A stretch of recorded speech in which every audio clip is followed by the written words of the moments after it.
IIT jam 2020 உடைய second question எப்படி solve பண்றதுன்னு நமக்கு என்ன கொடுத்திருக்காங்க அப்படின்னா f of x அப்படின்னு ஒரு கியூபிக் பாலினாமியல் கொடுத்திருக்காங்க. ஸோ அது என்னதுன்னா f of x is equal to 2x cubed minus 9x square plus 7. So இதுதான் நம்ம கொடுத்திருக்கிற கியூபிக் பாலினாமியல். இந்த கியூபிக் பாலினாமியல் கொடுத்திருக்கிற கிவன் இன்டர்வெல்ல 1 to 1 இருக்குமா இருக்காதா இந்த மாதிரி தான் கொஸ்டின் கேட்டிருக்காங்க. ஸோ இதை சால்வ் பண்றதுக்கு ரெண்டு மெத்தட் இருக்கு. ஃபர்ஸ்ட் மெத்தட் என்னது அப்படின்னா எக்ஸ்பிளிசிட்டா ரூட்டை கால்குலேட் பண்ணி அதுக்கப்புறம் சால்வ் பண்றது. செகண்ட் மெத்தட் என்னது அப்படின்னா அந்த ஃபங்க்ஷனோட மோனோடானிசிட்டி ப்ராப்பர்ட்டியை வச்சு நம்ம சால்வ் பண்றது. ஸோ சப்போஸ் உங்களால கொடுத்திருக்கிற அந்த பாலினாமியலுக்கு ரூட்ஸ் கால்குலேட் பண்ண முடியும் அப்படின்னா அதை வச்சுட்டு நீங்க வந்து ஃபர்ஸ்ட் மெத்தட் யூஸ் பண்ணி சால்வ் பண்ணிடலாம்.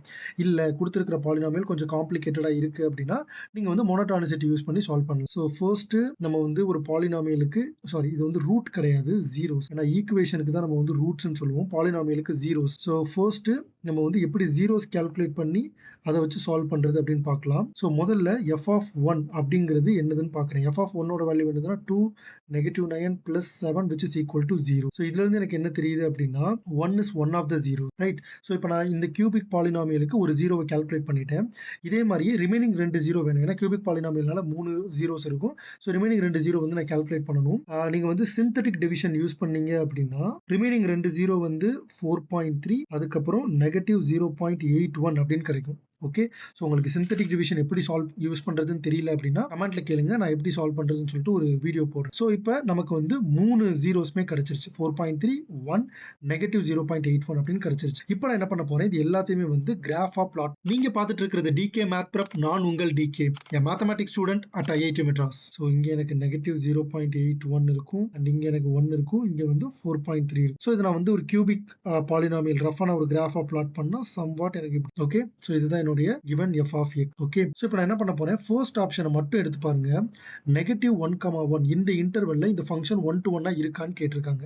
ஓகே, சோ நான் என்ன பண்ண போறேன், நெகட்டிவ் 1,1 அந்த இன்டர்வெலுக்கு போறேன். சோ இங்க வந்து எனக்கு நெகட்டிவ் 1 இருக்கும் அண்ட் இந்த இடத்துல 1 இருக்கு. சோ இந்த இன்டர்வெலை நான் கன்சிடர் பண்ணிக்கிறேன். இப்ப நமக்கு ஒரு ப்ராப்பர்ட்டி தெரியும், ஆனா பர்டிகுலர் இன்டர்வெல் ஏதோ ஒரு இன்டர்வெல்ல ஓகே அந்த ஃபங்க்ஷன் 1 to 1 இருக்கணும் அப்படின்னா நம்ம என்ன பண்ணுவோம் அப்படின்னா ஹரிசாண்டல் லைன் டெஸ்ட் பண்ணுவோம், ரைட்? ஸோ இது வந்து உங்க ஸ்கூல் லெவல்லே உங்களுக்கு தெரியும். அப்படின்னா ஒன்றும் இல்லை, அந்த இன்டர்வெல்ல அந்த ஃபங்க்ஷனுக்கு நம்ம வந்து ஹரிசாண்டல் லைன் டிரா பண்ணுவோம். அப்படி டிரா பண்ணும்போது ஏதாவது ஒரு ஹரிசாண்டல் லைன், அட்லீஸ்ட் ஒரு ஹரிசாண்டல் லைன் அது அந்த ஃபங்க்ஷனை 2 பாயிண்ட்ல இன்டர்செக்ட் பண்ணுது ஆர் மோர் தென் ஒரு பாயிண்ட்ல இன்டர்செக்ட் பண்ணுதுன்னா அந்த ஃபங்க்ஷன் அந்த இன்டர்வெல்ல 1 to 1 கிடையாது அப்படின்னு நம்ம கன்க்ளூட் பண்ணிடலாம். ஓகே, ஸோ இதை வந்து ஹரிசாண்டல் லைன் டெஸ்ட் அப்படின்னு சொல்லுவாங்க. ஸோ இதை வச்சு பார்க்கும்போது ஃபர்ஸ்ட் ஆப்ஷன் நமக்கு தப்பு. இதே மாதிரியே நீங்க செகண்ட் ஆப்ஷனை எலிமினேட் பண்ணிடலாம்.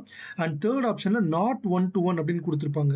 ஆனா தேர்ட் ஆப்ஷன் நெகட்டிவ் 4,0, அதாவது இங்க நெகட்டிவ் 4 இருக்கும், இதுதான் நம்மளுடைய 0. ஓகே, அதாவது இந்த போர்ஷன் மட்டும் வரும்.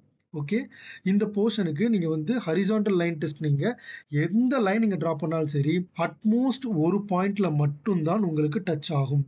அதனால ஃபோர்த் ஆப்ஷன் தான் கரெக்ட். ஓகே, ஸோ ஒரு ஃபங்க்ஷனோட கிராஃப் எப்படி வரைகிறது, ஒரு ஃபங்க்ஷனுடைய ஜீரோஸ் கால்குலேட் பண்றது, இந்த மாதிரி நிறைய விஷயங்கள் இன்வால்வ் ஆகி தான் இங்க ஆன்சர் வந்து நம்ம கன்க்ளூட் பண்றோம். இது எதுவுமே இல்லாம அந்த ஃபங்க்ஷனோட மோனோடானிசிட்டி ப்ராப்பர்ட்டியை வச்சு எப்படி ஆன்சர் கன்க்ளூட் பண்றது அப்படிங்கறத செகண்ட் மெத்தட்ல பார்க்கலாம். ஸோ செகண்ட் மெத்தட் என்னது அப்படின்னா மோனோடானிசிட்டி. ஓகே, ஸோ நமக்கு என்ன கொடுத்துருக்காங்க, f of x அப்படிங்கிற ஒரு ஃபங்க்ஷன் வந்து 2x cubed minus 9x square plus 7 அப்படின்னு கொடுத்துருக்காங்க. இப்போ நான் என்ன பண்ணிக்கிறேன், கிரிட்டிக்கல் பாயிண்ட் கண்டுபிடிக்கிறேன். அதுக்கு நான் f dash of x calculate பண்ணி அதை செட் ஈக்குவல் டு 0 பண்றேன். அதாவது 6x square minus 18x differentiate பண்ணா இதை வரும், இதை நான் 0க்கு ஈக்குவேட் பண்றேன். ஓகே, அப்போ நான் என்ன பண்றேன், அப்போ எனக்கு என்ன கிடைக்கும் அப்படின்னா x equal to 0 or x equal to 3 அப்படின்னு கிடைக்கும். இப்போ நான் என்ன பண்றேன், என்டையர் நம்பர் லைனையும் இந்த இன்டர்வலை வச்சு ஸ்பிளிட் பண்ணிக்கிறேன். அதாவது 0 ஒரு பாயிண்டாகவும் 3 ஒரு பாயிண்டாகவும் வச்சு ஸ்பிளிட் பண்ணிக்கிறேன். ஓகே, ஸோ இப்போ நான் என்ன பண்றேன், 3ல இருந்து இன்ஃபினிட்டி வரைக்கும் f dash of x ஓட சைனை கால்குலேட் பண்றேன். f dash of x வந்து எனக்கு என்னவா இருக்கும் அப்படின்னா பாசிட்டிவா இருக்கும். அதே மாதிரியே இதுவும் பாசிட்டிவா இருக்கும். இது வந்து நான் f dash of x க்கு மட்டும் சொல்றேன், f of x கிடையாது, f dash of x. ஓகேவா? அதே மாதிரி நடுவுல நெகட்டிவா இருக்கும். அப்படின்னா என்ன அர்த்தம், 0ல இருந்து 3 வரைக்கும் fங்கிற ஃபங்க்ஷன் வந்து டிக்ரீஸ் ஆகுது. ஏன்னா f dash நெகட்டிவா இருந்தா f டிக்ரீஸ் ஆகும். அதே மாதிரி f dash பாசிட்டிவா இருந்தா f இன்க்ரீஸ் ஆகும். சிமிலர்லி இங்கேயுமே f இன்க்ரீஸ் ஆகும். ஓகேவா? ஸோ நல்லா பாருங்க. இங்க நான் சைன் கால்குலேட் பண்ணது f டேஷுக்கு. இங்க நான் கன்க்ளூட் பண்ணியிருக்கிறது f. ஸோ இப்போ எனக்கு என்ன கொடுத்திருக்காங்க அப்படின்னா, கொடுத்திருக்கிற ஆப்ஷன் பாருங்க. -1,1 2,4. ஸோ இந்த 2 இன்டர்வல் மட்டும் எடுத்து பாருங்களேன். -1,1 2,4. ஸோ -1,1 அப்படின்னா உங்களுக்கு எங்க இருந்து எங்க இருக்கும்? இங்க -1 1 வந்து இங்க இருக்கும். அப்ப அந்த ஃபங்ஷன் வந்து இன்க்ரீஸ் ஆயி டிக்ரீஸ் ஆயிருக்கும். கரெக்ட்டா? ஸோ இன்க்ரீஸ் ஆயி டிக்ரீஸ் ஆச்சுன்னா என்ன ஆகும்? இந்த மாதிரி ஒரு பாராபோலா டவுன்வர்ட்ஸ் மாதிரி இருக்கும். ஹாரிசான்டல் லைன் டெஸ்ட் படி அது 1 to 1 இருக்காது. இதே மாதிரியே 2,4 2,4னா உங்களுக்கு என்ன வரும்? இது 2 இது 4. அப்ப டிக்ரீஸ் ஆயி இன்க்ரீஸ் ஆயிருக்கும். அகைன் யூ பாராபோலா மாதிரி இருக்கும். ஸோ ஹாரிசான்டல் லைன் டெஸ்ட் படி இது 1 to 1 இருக்காது. இந்த மாதிரி நீங்க எலிமினேட் பண்ணீங்க அப்படின்னா, ஸோ ஃபைனலி உங்களுக்கு கிடைக்கிற ஆன்சர் என்னது அப்படின்னா ஆப்ஷன் டி. ஏன்னா ஆப்ஷன் சி உங்களுக்கு என்ன கொடுத்திருப்பாங்கன்னா -4,0ல 1 to 1 இருக்காதுன்னு கொடுத்திருப்பாங்க. ஓகேவா? ஸோ உங்களுக்கு இதான் -4 இது 0. ஸோ -4,0ல அந்த ஃபங்ஷன் வந்து என்ன ஆகுது? இன்க்ரீஸ் தான் ஆகுது. ஸோ ஒரு ஃபங்ஷன் இன்க்ரீஸ் ஆகுது ஆர் டிக்ரீஸ் ஆகுது அப்படின்னா கண்டிப்பா அந்த ஃபங்ஷன் வந்து 1 to 1 தான் இருக்கும். ஓகேவா? கண்டிப்பா அந்த ஃபங்ஷன் 1 to 1 தான் இருக்கும். கிரேட். ஏன்னா இது ஒரு கன்டினியூஸ் ஃபங்ஷன். அதுக்கப்புறம் இது வந்து மோனோடோனிக்கா இருக்கு.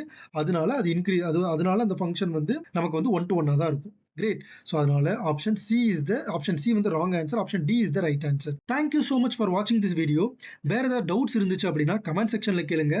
மறக்காம இந்த வீடியோவை லைக் அண்ட் ஷேர் பண்ணிருங்க. நம்ம சேனல் டிகே மேத் ப்ரெப்க்கு சப்ஸ்கிரைப் பண்ணிருங்க. அடுத்த வீடியோல பார்க்குறேன். Until then it's me decay.